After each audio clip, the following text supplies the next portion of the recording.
Oke, kalau dari kan udah familiar ya, kita udah kenal dari kelas lain, tapi barangkali ada yang belum kenal. Eko Tama Putra Sangatian, ya, atau biasa dipanggil Tama, dosen S1 Manajemen di Universitas Mercu Buana, ya, dan juga ngajar di beberapa kampus swasta lain daerah Tangerang. Kemudian selain mengajar, saya juga praktisi, mungkin sama dengan teman-teman. Saya saat ini kerja di Bank Muamalat, ya, senior manager di Bank Muamalat.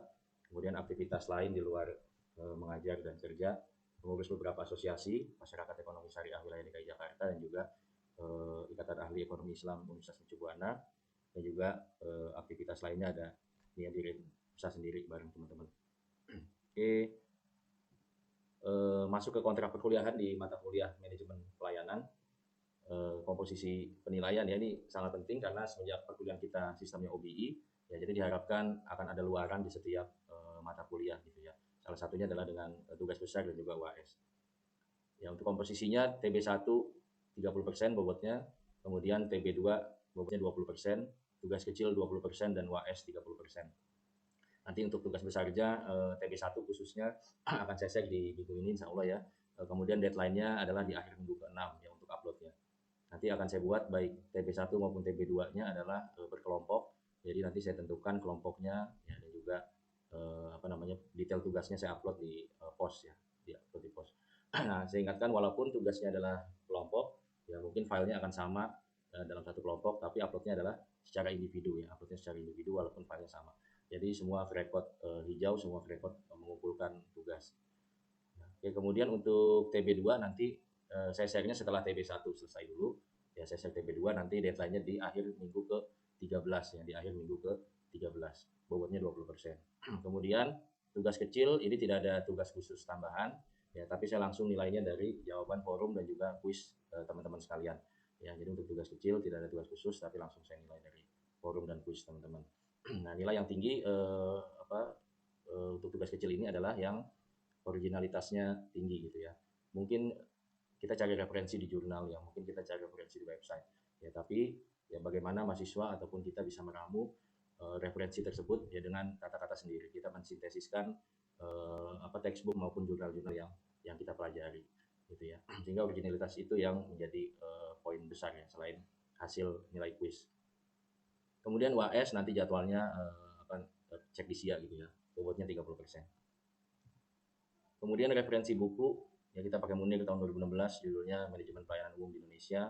Kemudian bukunya Kasmir tahun 2017, dosen UMP juga, judulnya Customer Service Excellence, Teori dan Praktek. Kemudian ada buku pendukung, agak lawas bukunya, Richard Norman, dan juga jurnal-jurnal ilmiah lain yang berkaitan ya, karena memang textbook ya yang berkaitan dengan manajemen pelayanan masih sangat sedikit, termasuk di UMB masih termasuk mata kuliah baru ya, sehingga idealnya kita akan banyak mengambil materi dari jurnal-jurnal selain buku utama tadi. Oke, kemudian ini adalah daftar chapter ataupun bab yang akan kita pelajari di mata kuliah manajemen pelayanan, mulai dari konsep dasar pelayanan, kemudian pendekatan dan dimensi dalam pelayanan, kemudian goods and services, kemudian pelayanan sektor publik dan private, kemudian ada kualitas kinerja pelayanan publik, ada tes materi pertemuan 1 dan 7 dengan diskusi kelompok yang mungkin nanti akan kita arrange di tatap muka virtual berdasarkan hasil TB1-nya, kemudian kualitas kinerja pelayanan private, ada service excellence, ada inovasi dan dalam pelayanan, kemudian kajian normatif kebijakan pelayanan publik di Indonesia, dan juga terakhir review ataupun kisi-kisi untuk UAS. Oke, sebagaimana yang saya sampaikan tadi, bahwasanya tugas dan pembagian kelompok akan saya detailkan dan akan saya share filenya, saya upload untuk TB1 terlebih dahulu di web postnya. Oke, sebagaimana kita tahu, ini mulai masuk materi bahwasanya dunia mulai berubah ya, salah satunya mungkin kita juga sudah mengikuti ya era-era revolusi industri mulai dari 1.0 sampai dengan sekarang 4.0, di mana sekarang era-eranya AI bahkan ya, kecerdasan buatan yang sangat luar biasa ya, itu bisa mengubah tatanan kehidupan, bahkan dalam hal ini, dalam konteks ini adalah merubah peta persaingan bisnis ya. Jadi kondisi bisnis mungkin 2 dekade, 3 dekade belakangan gitu ya, belum terlalu turbulence gitu ya, fluktuatif barangkali ya, tapi yang masalah volatility gitu ya, naik turunnya itu masih terukur ya. Sekarang ini ya, kalau kita lihat peta persaingan bisnis ya, di perbandingan antara tahun 2008 dengan 2018 saja gitu, itu komposisi perusahaan-perusahaan yang dinilai berdasarkan market cap gitu ya, itu sudah mulai berubah peta persaingannya. Ya, bahkan antar persaingan tidak hanya di dalam satu industri saja gitu ya, tapi di antar industri pun bisa bersaing ya. Bagaimana perusahaan apa namanya pertanian bisa bersaingnya sekarang dengan perusahaan teknologi gitu ya, dengan banyaknya startup bermunculan dan sebagainya. Ya, kalau kita lihat tahun 2008 mayoritas perusahaan dengan market cap tertinggi adalah perusahaan oil and gas ya kan, kemudian perusahaan banking ya, kemudian perusahaan manufacturer ya, IT mungkin ada hanya Microsoft, yang lain belum terlalu ya. Nah, kalau kita lihat pergeserannya ya di satu dekade setelahnya, yang menguasai kebanyakan adalah perusahaan-perusahaan yang di bidang teknologi ya, Apple, Google, Microsoft sebagaimana kita tahu ya. Hanya ada beberapa institusi keuangan ya seperti Berkshire dan juga JP Morgan. Oke. Nah, menariknya ya berdasarkan salah satu kajian dari consulting company, bahwasanya diketahui the most important goals ya satu perusahaan ya ataupun dalam entitas bisnis, nomor satunya kalau kita peringkat mana yang jadi prioritas ya kan, mana yang jadi tujuan paling penting gitu ya yang dibidik oleh perusahaan, oleh bisnis, ternyata nomor satu adalah pelayanan pelanggan gitu ya dengan skor 9,23 gitu ya, kemudian peringkat 2 dan seterusnya gitu ya. Artinya ya di tengah turbulensi bisnis seperti sekarang ya, maka salah satu key points ataupun MIG tadi, most important goals, yang harus kita concern terhadapnya gitu ya, apalagi kita sebagai praktisi ya, mungkin kita di perusahaan menduduki posisi penting atau manajerial ya kan, atau mungkin kita tadi ada teman-teman yang bisnis sendiri apalagi gitu ya. Nah, harus memahami betul apa yang menjadi skala prioritas ya di tengah kondisi-kondisi yang penuh ketidakpastian seperti sekarang ini. Oke, layanan dan kembangannya. Jadi kalau kita bicara layanan, mungkin kita pernah dengar istilah product centric ya. Product centric di mana ya mungkin 1-2 dekade sebelumnya gitu ya, perusahaan ya kan masih banyak yang dia mindsetnya adalah product centric. Jadi yang penting bagaimana perusahaan tersebut menciptakan atau meng-create produk ya, kemudian dijual kepada konsumen ya, sesimpel itu. Nah, era-era sekarang ya ada istilah customer centric. Jadi titik yang disasar gitu ya, yang dituju adalah sekedar produk tujuannya gitu ya, tapi memikirkan bagaimana customer-nya ya kan, berorientasi pada customer ya. Makanya ini ada botol sostomat ya, botol sostomat yang ya kalau mindset lama product centris adalah bentuknya botol as usual ya, kayak biasa aja gitu kan. Nah, sekarang kalau kita berbicara masalah customer centris, kita orientasinya adalah kepada pelanggan, kepada layanan gitu ya, maka gambarannya adalah kita akan usaha menyesuaikan ya customer kita harus kenal ya, KYC ya, know your customer gitu, harus tahu betul ya siapa konsumen kita, sehingga bentuk botolnya gambarannya disesuaikan dengan genggaman tangan ya, kemudahan untuk membuka botolnya ya, lebih handy dan lain sebagainya ya. Bahkan era-era sekarang ya COVID mengajarkan kita ya, bukan hanya sekarang kita customer centris saja dari sisi perusahaan ataupun dari sisi individual gitu ya, tapi juga kepada people centris yang sekarang sedang tren gitu ya, sedang marak berlangsung gitu ya. Jadi nggak hanya karena konsumen gitu ya yang beli, sumber revenue kita dari mereka gitu ya. Nah, itu yang diperhatikan gitu ya. Bahkan era-eranya sekarang adalah people centris. Jadi mau itu konsumen ya, mau itu supplier ya, mau itu karyawan, itu semua yang berbentuk orang, yang berbentuk manusia, tentu akan menjadi sentris. Justru itu yang akan menjadi perhatian gitu ya.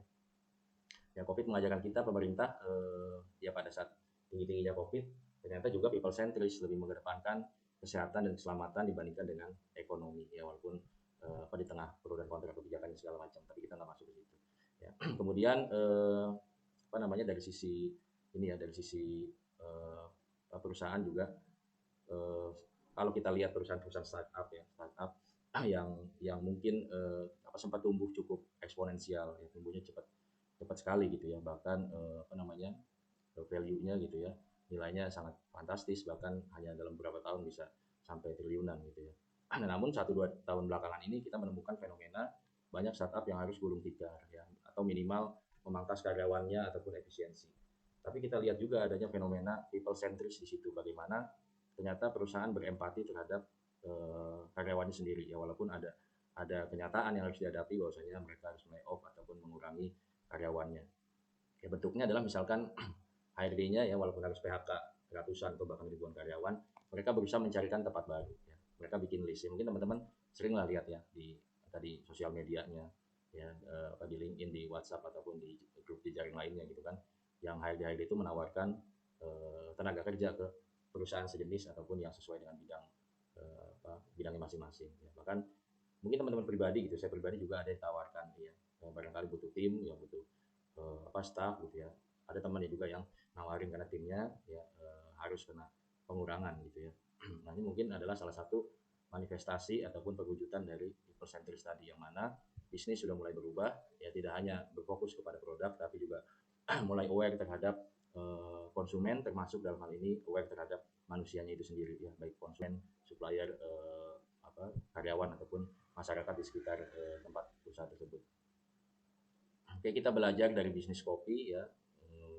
Sebagaimana kita tahu ya, kalau bisnis ya hanya biji kopinya saja atau bisnis komoditinya saja, ya mungkin ini added value-nya ya, nilai tambahnya sangat rendah gitu ya. Maka ada perusahaan-perusahaan, ada bisnis-bisnis yang mereka mencoba mengolah biji-biji kopi tadi menjadi kopi bubuk ya. Bagaimana komoditi dibuat menjadi goods ya, menjadi barang siap saji gitu ya.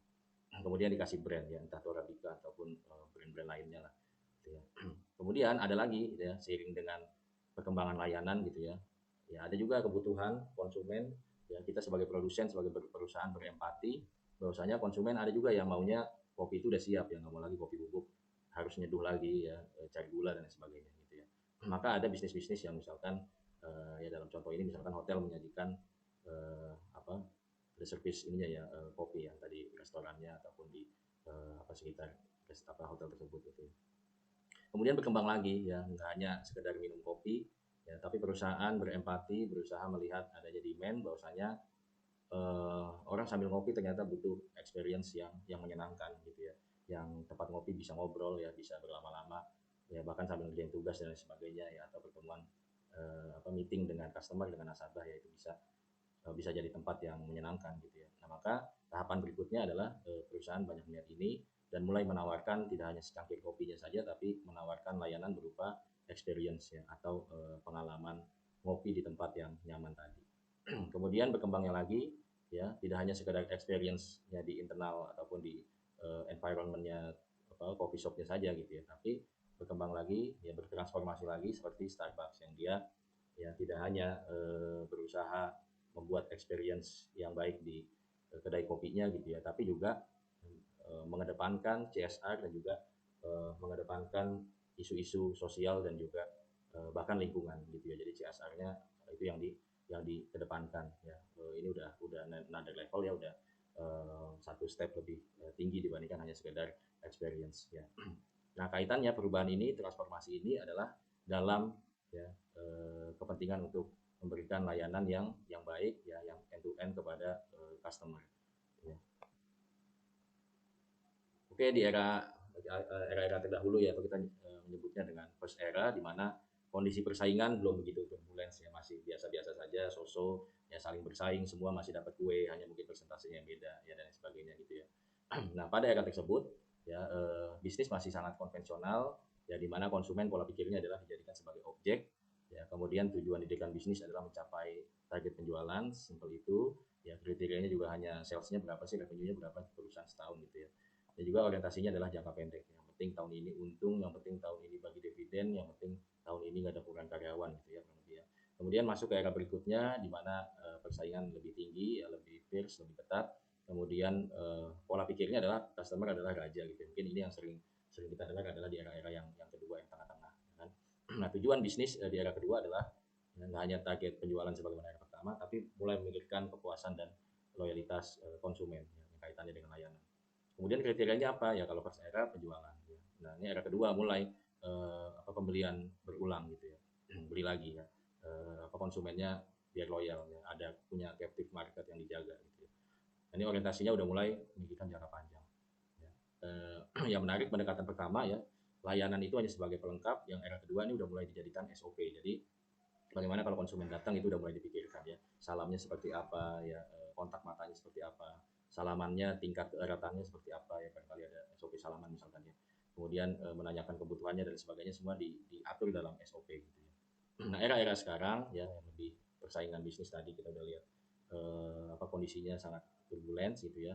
Kemudian di era ketiga ini kita menganggap bukan lagi konsumen sebagai raja ya, tapi kita lihat konsumen ataupun pembeli ataupun nasabah itu sebagai teman ya, sehingga tujuannya adalah partnership ya, atau kita bisa berhubungan baik secara lebih jangka panjang lagi ya, karena menganggap sebagai partner ya, sama-sama untung ya, kita mungkin dapat margin, mungkin kita dapat keuntungan ya, tapi mereka konsumen juga dapat dapat value ya, dapat kepuasan ya, bisa beli ulang lagi tentunya dan lain sebagainya. Nah, kriteria untuk kerjanya udah bukan lagi pembelian berulang lagi, tapi net promoter score ataupun vibes yang positif ya, yang mungkin kalau sekarang tuh bentuk perwujudannya seperti ini ya, komen di media sosial kita yang positif misalkan, atau mengajak temannya untuk beli juga ya, untuk cobain juga dan lain sebagainya. Itu kriterianya lebih lebih kompleks lagi, bahkan ikut mempromosikan produk kita, jasa kita. Ya, orientasinya adalah sustainability, selain jangka panjang tapi ya untungnya juga harus harus tetap ya, nggak hanya memikirkan profit tapi memikirkan bagaimana people dan juga planetnya, lingkungannya juga dipikirkan. Oke, yang era ketiga ini juga levelnya udah lebih tinggi lagi ya, bahwasanya service as karakter ya, sebagai karakter. Mungkin kita pernah merasakan ya, pernah mengalami, coba cek dompet kita misalkan mungkin kita punya ATM 5 ya, entah atau bahkan lebih ya, bank kita banyak gitu ya, belum lagi yang misalkan punya kartu kredit dan sebagainya gitu ya. Nah, tapi mungkin kita bisa merasakan ya perbedaan layanan antar satu ya, bank A dengan bank B ya, bank B dengan bank C ya, itu ada karakter tersendiri ya. Mungkin kita hanya loyal terhadap satu atau dua bank ya, mungkin kartu kita banyak gitu ya, tapi ada satu atau dua yang servisnya tuh mengena ya, atau cocok atau fit itu servisnya, itu perbankan atau itu perusahaan gitu ya. Jadi udah menjadi karakter layanannya gitu ya. Bahkan kalau kita level lebih tingginya, bahkan kalau kita ngobrol gitu ya, ngobrol di luar tanpa seragam, itu kok kayak kita bisa ngerasa-rasa, oh ini kayaknya orang orang dari bank ini misalkan gitu. Itu benar-benar kejadian ya, karena corporate culture-nya membentuk individu tadi, membentuk karyawan tadi, sehingga kita bisa nebak gitu ya, oh ini model-model ini nih dari sini, pasti pernah di sini gitu ya. Nah, itu salah satu perwujudan dari service as karakter ya. Oke, definisi layanan apa ya, mungkin dengan bahasa sederhana teman-teman udah pada ini ya, udah pada tahu ya apa itu layanan, bisa mengungkapkan dengan bahasa-bahasa sehari-hari gitu kan.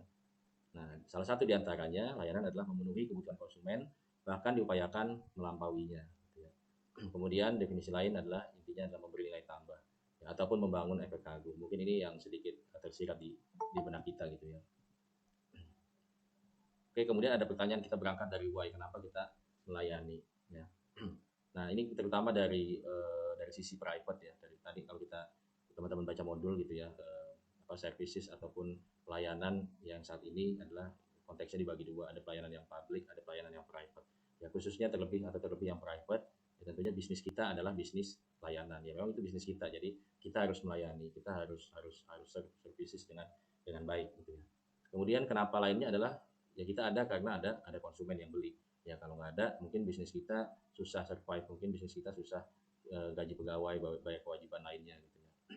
Dan tadi karena services konsepnya adalah karakter, maka layanan adalah menjadi pembeda gitu ya. Mungkin produk kita bisa ditiru ya kan, teknologinya bisa ditiru ya, bikin produk apa, kartu kredit apa misalkan ya, ataupun kredit dengan skema-skema tertentu, itu gampang ditiru ya. Tapi kalau layanan, kalau servicesnya gitu ya, SLA-nya mungkin ya, service level agreement-nya, SLA-nya gitu ya, mungkin ini yang susah ditiru oleh perusahaan lain. Makanya layanan ini adalah menjadi salah satu distinctive point ya, atau poin-poin unik ya bagi perusahaan kalau ingin bersaing ya, dengan biaya yang mungkin nggak terlalu ini ya, nggak setinggi kalau dia harus investasi di teknologi ya, atau harus mengeluarkan biaya investasi atau biaya modal yang tinggi gitu ya. Ini adalah salah satu keunggulan yang bisa diraih dengan cara yang nggak terlalu mahal gitu kan. Oke, yang kita jual ini dengan layanan apa sih gitu kan. Sama, ada solusi tentunya untuk masalah konsumen.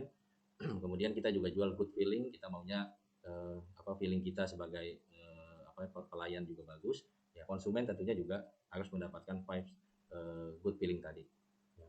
Kemudian yang kita jual juga adalah customer experience, di mana konsumen kita, pelanggan kita ya, kita maunya mereka dapat pengalaman positif ya, pengalaman yang dia pengen coba lagi ke depan gitu ya, dia pengen beli berulang lagi, dia bahkan menjadi net promoter kita gitu ya. Oke, konsumen kita siapa? Mungkin kita perlu definisikan ya. Yang sering terbenak di pikiran kita, konsumen adalah orang lain yang beli produk kita, ya kan? Orang lain yang beli produk di satu perusahaan. Tapi kita sering lupa bahwasanya ada konsumen internal. Ya, konsumen internal itu siapa sih gitu ya? Nah, konsumen ataupun pembeli ya, ataupun pemakai produk yang berasal justru dari internal perusahaan. Ya, jadi konsumen dibagi dua secara teori, ada konsumen internal internal dan juga ada konsumen eksternal gitu ya. Nah, justru yang harus dikedepankan adalah konsumen internal dulu, yang dari dalam dulu, yang mereka sudah beli produk perusahaan gitu ya. Nah, pertanyaannya kenapa? Karena ya dengan memahami ya produk yang kita jual, ya kita artinya punya pengalaman di situ ya dengan produk yang kita jual tadi, ya maka seharusnya ini bisa lebih menginternalisasi lagi ya produk-produk yang akan kita jual, sehingga kita jual ke konsumennya tuh nggak muluk-muluk ya, karena kita sendiri udah pernah pakai kurang lebih gitu ya. Kita juga pakai, kita juga tahu gitu, emang butuh nih ya, emang apa namanya produknya bagus gitu kan, sehingga kita jualannya juga gampang. Tentunya dengan ini harapannya konsumen ya bisa mendapatkan layanan yang prima gitu kan. Kalau kita nggak tahu produk yang kita jual, kita juga nggak pakai gitu kan. Nah, gimana kita mau jualan, gimana kita mau memberikan pelayanan yang prima kepada konsumen kita. Oke, ini secara textbook definisi pelayanan. Pelayanan adalah merupakan produk umumnya berupa jasa yang dibutuhkan manusia untuk mencapai tujuan tertentu.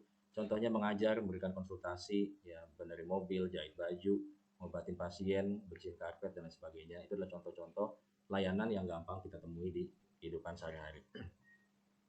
Ya, idealnya ya atau umumnya penyedia layanan ya merupakan kegiatan ekonomi di mana pembeli atau pengguna jasa dia bersedia untuk bayar ya, untuk mendapatkan hak atau manfaat atas jasa yang diberikan oleh penjual. Oke, aspek-aspek dalam pelayanan ya pertama ya tentunya harus ada produk atau jasanya ya, yakni satu rangkaian kegiatan yang dilakukan untuk memenuhi satu kebutuhan tertentu. Kemudian syarat lainnya, aspek lainnya ya harus ada penyedia layanannya akuntabel, ya, yaitu aktor ataupun individu ataupun kelompok yang melakukan satu rangkaian kegiatan pelayanan yang sesuai harapan pengguna atau konsumen berdasarkan kesepakatan harga. Nah, jadi konsumen dapat value, ya perusahaan atau produsen juga mereka dapat profit. Gitu ya. Oke, aspek lainnya tentu ada penggunanya, ada konsumennya. Ya, jadi simpelnya ada produk atau jasa yang dijual, ya kan ada produsennya, ada yang menyediakan layanannya, ada juga penggunanya, ada juga yang beli konsumennya gitu ya. Oke, ya ini konsep customer service atau pelayanan konsumen. Dia meliputi aktivitasnya meliputi kegiatan before, during, and after. Jadi namanya pelayanan itu adalah sebelum closing atau sebelum transaksi gitu ya. Kemudian during ya saat ya atau proses closing, proses transaksi gitu ya. Kemudian setelahnya tentunya. Jadi harapannya kan di banyak industri yang mungkin cocok ya. Makanya ada istilah after sales service gitu ya. Jadi kita nggak hanya jual lepas saja, tapi karena tadi kita jaga relationship-nya, kita juga jaga atau anggap konsumen itu sebagai partnership, maka after sales ini adalah jadi satu poin penting. Kemudian sebagaimana Turban tahun 2002 mengatakan pelayanan konsumen adalah serangkaian aktivitas yang disusun untuk meningkatkan level kepuasan pelanggan, yakni perasaan bahwa satu produk ya atau pelayanan telah memenuhi apa yang diharapkan konsumen. Ya, jadi apalagi pembeli sekarang, konsumen sekarang, kita belum kenal ya, belum tahu yang dominan di mereka itu adalah aspek rasionalnya atau emosionalnya. Nah, ini yang perlu maka konsep pelayanan ini selain ilmu juga adalah sebagai seni, bagaimana kita memainkan kondisi-kondisi di lapangan tersebut. Ya, pelanggan bisa saja kecewa ya, bisa saja puas ya, biasa-biasa saja gitu ya. Tapi bisa juga sangat puas gitu ya. Oke, kemudian ada karakteristik atau sifat jasa ya, ini menurut teorinya Kotler. Beberapa sifat jasa adalah yang pertama intangible atau tidak bisa dilihat ya, tidak bisa disentuh, tidak bisa diraba gitu, tapi bisa dirasakan ya. Sifatnya jasa, sifatnya layanan ya tentu umumnya adalah intangible sifatnya. Kemudian traceable ya, lenyap atau sekali digunakan, jadi begitu sekali transaksi gitu ya, begitu sekali makan misalkan udah selesai gitu ya. Kemudian immediate, tidak dapat disimpan.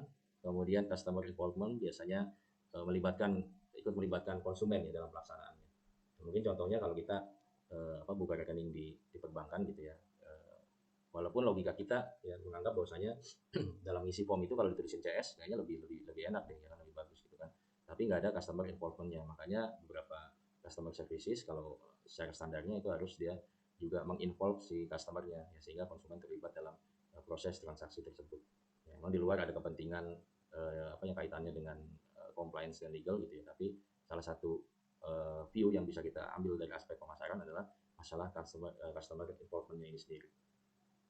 Kemudian yang lainnya adalah explorable, yaitu umumnya tempat dan waktu jasa diproduksi dan dikonsumsi bersamaan. Ya, jadi tempatnya di situ-situ juga ya. Kalau mungkin manufaktur, teman-teman banyak yang kerja di manufaktur tadi ya, mungkin dia beda tempat diproduksinya, mungkin di Cikarang ya, tapi jualnya mungkin di mall ya kan, jualnya di tengah kota dan sebagainya. Tapi kalau jasa umumnya di situ juga gitu kan, jasa apa, misalkan bekam gitu ya, ya tempat ya produksinya, konsumsinya di situ juga di tempat gitu kan. Oke, kemudian beberapa prinsip pelayanan yang pertama dilihat ya, atau yang harus diperhatikan aturan mainnya adalah kaidah-kaidahnya mengenai kecepatannya, ya, kemudian kualitas layanannya, dan juga ya masalah tentunya akhirnya adalah kepuasan pelanggan. Oke, pelayanan dibagi menjadi dua secara garis besar. Ada pelayanan yang sifatnya private atau identik dengan swasta, kemudian pelayanan yang sifatnya publik atau identik atau dapat diasosiasikan dengan pemerintah. Ya, secara definisi, pelayanan private adalah pelayanan yang diselenggarakan atas inisiatif, yang kemudian dilaksanakan dan bahkan dibiayai oleh organisasi swasta. Ya, misalnya rumah sakit swasta, gitu, itu berarti pelayanan private. Ya. Kampus juga swasta, ya sama. Kemudian perusahaan pengangkutan tapi punya swasta, itu sama, berarti pelayanan private. Ya, tapi kalau misalkan pelayanan publik adalah pelayanan yang diselenggarakan dan juga dibiayai oleh negara, ya, kepolisian, kementerian, ya, sekolah negeri, ya, ataupun tadi ya, perusahaan pengangkutan milik negara misalkan ya, Damri atau KAI ya, atau semacamnya gitu ya. Nah itu tentu termasuk dalam pelayanan publik. Oke, masuk ke konsep pelayanan publik terlebih dahulu, di mana intinya ya, berkaitan dengan kegiatan penyediaan jasa untuk orang banyak, untuk masyarakat. Kemudian pelayanan tersebut bisa dilakukan oleh pemerintah ataupun pihak lain tapi atas nama pemerintah. Ya. Nah, karena menyangkut hajat hidup orang banyak, maka pelayanan publik memerlukan konsep desain tata nilai sistem yang berbeda dengan pelayanan yang sifatnya private. Gitu ya. Nah, lebih dari itu sebenarnya aparatur pemerintah, dalam hal ini ya PNS ataupun pegawai BUMN ataupun yang eh, stakeholder ya, yang banyak berkecimpung di pelayanan publik ini, ya dikatakan dalam teori seharusnya bisa melayani masyarakat juga dengan dimensi spiritual, karena kita tahu bahwasanya melayani orang lain, melayani masyarakat tentu masuk ke dalam norma-norma kebaikan ya, sehingga harapan kita tidak hanya sekedar transaksional atau untuk kepentingan di dunia, tapi jauh lebih dari itu juga kita tentunya akan mengharapkan pahala dan kebaikan-kebaikan di luar transaksi tersebut. Oke, ini lebih filosofis lagi, definisinya lebih dalam lagi, bahwasanya hakikatnya negara itu dibentuk karena ya, untuk melayani kebutuhan hidup masyarakatnya gitu ya.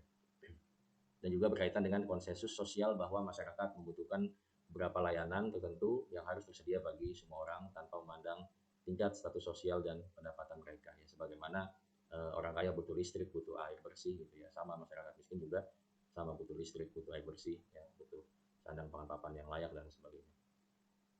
Oke, kemudian dalam perspektif ekonomi pasar dikatakan pelayanan publik adalah pelayanan-pelayanan yang dilakukan negara karena ketidakmampuan sektor swasta untuk memenuhinya. Ya, kita tahu mungkin ada sektor-sektor atau industri yang menyangkut hajat hidup orang banyak dan perlu subsidi yang besar gitu ya, karena masih banyak penduduk kita yang di bawah garis kemiskinan, sehingga dengan harga komersil belum tentu bisa menjangkau produk ini ya. Contohnya mungkin Pertamina gitu ya, dengan migasnya, dengan BBM-nya ya. Mungkin kalau swasta belum tentu mampu ya jadi Pertamina, karena ada subsidi dan lain sebagainya, sehingga menyebabkan laporan keuangannya rugi dan sebagainya gitu ya. Tapi disinilah salah satu bentuk pelayanan publik pemerintah, bahwasanya yang dianggap sektor swasta tuh nggak mampu untuk memenuhi kebutuhan atau adanya hajat masyarakat tersebut ya. Kemudian ketentuan pelayanan publik di Indonesia juga diatur oleh berbagai macam regulasi, undang-undang, kemudian peraturan pemerintah maupun permen, peraturan menteri. Nah, ini juga ada yang mengatur. Jadi diantaranya adalah Undang-Undang Nomor 25 Tahun 2009 tentang pelayanan publik, yang undang-undang ini adalah kerangka hukum utama ya, mengenai pelayanan publik di Indonesia. Tujuan undang-undang ini adalah untuk memberikan hak pada setiap warga untuk memperoleh pelayanan publik yang baik, serta menetapkan kewajiban bagi penyelenggaraan pelayanan publik untuk memberikan pelayanan berkualitas.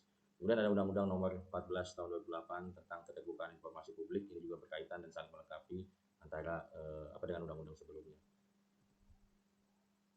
Oke, kemudian yang berkaitan dengan pelayanan publik juga ada Undang-Undang Nomor 32 Tahun 2004 tentang Pemda. Ya, ini mengatur tentang otonomi daerah dan pembagian kewenangan antara pemerintah pusat dan pemerintah daerah agar tidak overlap, agar tidak tumpang tindih perannya dan fungsinya satu sama lain.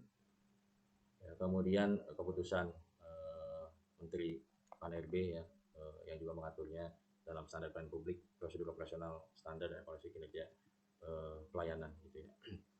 Nah, akhir-akhir ini ya belakangan pemerintah sudah sangat improve, ini menurut pendapat pribadi saya sudah sangat improve dalam hal pelayanan publik gitu ya. Mungkin kalau kita 10 tahun lalu atau 20 tahun lalu kayaknya tuh kalau pelayanan publik itu susah banget kan ya, kalau nggak ada amplop ya, kalau nggak ada kenalan anu itu dan lain sebagainya tuh kayaknya ngurus sesuatu susah gitu kan.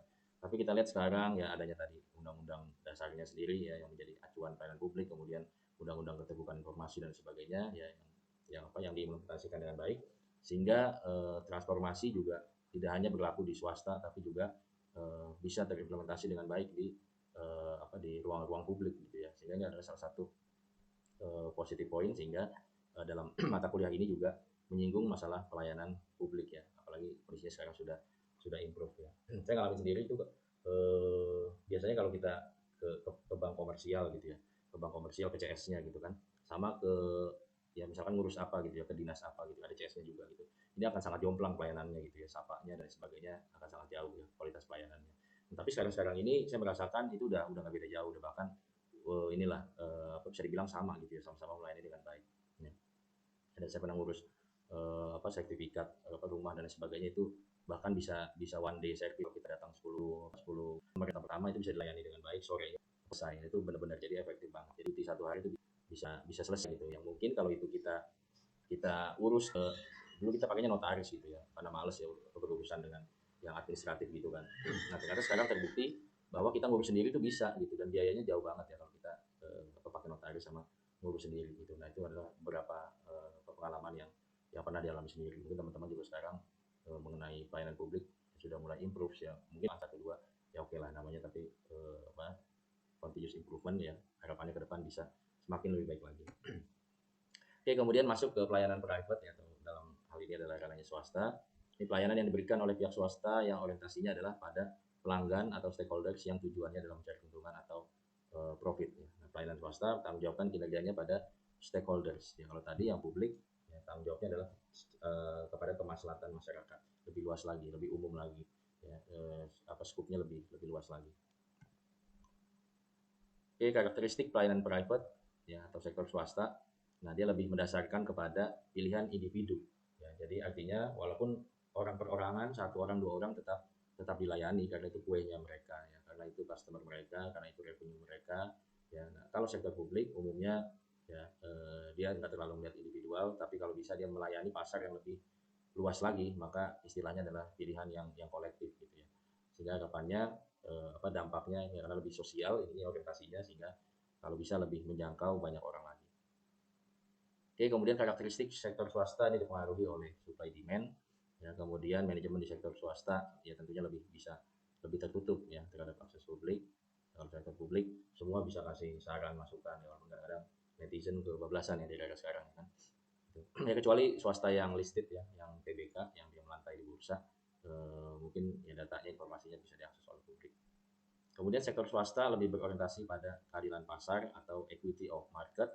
Ya, kemudian di sektor publik ya, yang dilihat adalah keadilan kebutuhan atau equity of need. Ya, jadi berusaha semaksimal mungkin berusaha adil terhadap kebutuhan tadi antara si kaya dan miskin, berusaha sama-sama dilayani dengan baik. Oke, kalau kita highlight perbedaan antara ya pelayanan publik dengan pelayanan private ya, ditinjau dari beberapa sisi. Yang pertama ada tujuan utamanya. Ya, kalau pelayanan publik, ya itu tujuan utamanya adalah tentu untuk memenuhi kebutuhan masyarakat secara umum, tadi lingkupnya lebih luas. Ya, kemudian pelayanannya memberikan juga biasanya entitas publik atau badan pemerintah ya yang bertujuan untuk memberikan manfaat kepada seluruh masyarakat. Ya, sedangkan yang private untuk memenuhi kepentingan individu ataupun kelompok tertentu ya, pada kelompok konsumen tertentu. Biasanya atas dasar ada kontraknya atau kesepakatannya ya kan, atau SPK ataupun PO ya ataupun sejenisnya gitu ya. Dari sisi pemilik atau penyelenggara ya pelayanan publik yang melakukan biasanya adalah badan atau lembaga pemerintahan ya seperti departemen, agensi atau badan pemerintahan lainnya yang dibiayai oleh dana publik atau sumber utamanya dari pajak pendanaannya. Sedangkan pelayanan private adalah pelayanan swasta yang dia diselenggarakan, penyelenggaranya adalah entitas atau organisasi swasta ataupun organisasi nirlaba ya, yang mereka biaya aktivitasnya itu dari pendapatan ya, atau dari penjualan produk mereka. Oke, kemudian perbedaan lainnya adalah dari sifat persaingan. Ya, pelayanan publik ini umumnya ya, atau mayoritas dia tidak memiliki persaingan yang ketat karena seringkali tidak ada alternatif yang layak atau karena pemerintah memiliki monopoli dalam sektor tertentu ya, sebagaimana ya listrik dimonopoli oleh PLN ya kan, kemudian BBM kita khususnya masyarakat gitu ya cenderung Pertamina ya, kemudian air bersih, PDAM dan lain sebagainya. Itu kaitannya dengan pelayanan publik. Ya. Bisnis yang sangat fragile, sangat masih rentan ya, karena menyangkut hajat hidup orang banyak yang mungkin nggak semua bisa dimonetisasi gitu ya, nggak bisa diukur dengan uang. Kemudian ada yang pelayanan private, ini tentunya secara persaingan lebih ketat karena bersaing antara swasta ya, maupun bersaing juga dengan pemerintah itu sendiri, atau dalam hal ini adalah BUMN yang memiliki sektor industri yang sama gitu ya, juga bisa bersaing, sehingga persaingannya lebih ketat ya di sektor private ini. Oke, kemudian dari tinjauan tujuan ekonomi yang pelayanan publik, tujuan ekonomi dari pelayanan publik mungkin lebih terkait dengan ya, identik dengan kesejahteraan sosial, pemerataan manfaat ya, jika dibandingkan dengan keuntungan finansial semata gitu kan. Sedangkan yang pelayanan private tentunya adalah menghasilkan keuntungan finansial untuk pemilik ataupun pemegang saham. Gitu ya. Jadi emang unik ya kalau kita belajar manajemen risiko, ya ini kita remind aja bahwasanya yang dikatakan bisnis tujuannya adalah menghasilkan keuntungan, ternyata bukan untuk stakeholder ya, ternyata kalau secara teorinya ya, kalau kita ujian manajemen risiko gitu ya, tujuan utamanya tetap keuntungan, kaidahnya keuntungan itu untuk pemilik atau pemegang saham ya. Baru nanti ada ini ya, kita sedikit kilas balik nih karena pas ininya ya, teorinya. Kemudian dari tinjauan regulasi dan pengawasan, pelayanan publik seringkali tunduk tentunya pada regulasi ketat dan pengawasan oleh pemerintah atau ada badan pengawasnya, biasanya banyak sekarang lah ya, BPK, KPK ya, ataupun regulator-regulator di bidang masing-masing.